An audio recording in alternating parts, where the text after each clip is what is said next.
स्नेहांकित चॅनलमध्ये मी रोहिणी आपल्या सर्वांचं स्वागत करत आहे. आले आले म्हणता पुनरागमनायच म्हणायची वेळ आली. मी तुम्हाला दाखवणार आहे आमच्या गणपती बाप्पाला कसा निरोप दिला ते. चला तर मग आमच्या बागेमध्ये बघूया गणपती बाप्पाचं विसर्जन. इथे मी छोटंसं एक डेकोरेशन केलं आहे आणि बॅरलमध्ये कोमट पाणी घातलं आहे. त्याच्यामध्ये फुलांच्या पाकळ्या, अत्तर घातलेलं आहे आणि गणपती बाप्पा विसर्जनासाठी इथे आगमन त्यांचं झालेलं आहे. आता आरती करून गणपती बाप्पाला पुढच्या वर्षी लवकर या असं सांगत गणपतीचं विसर्जन करणार आहे.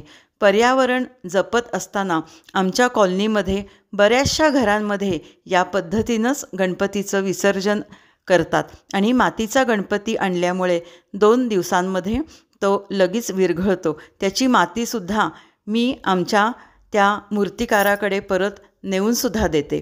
पुन्हा भेटूच अशा नवीन व्हिडिओसह. तोपर्यंत धन्यवाद आणि नमस्कार.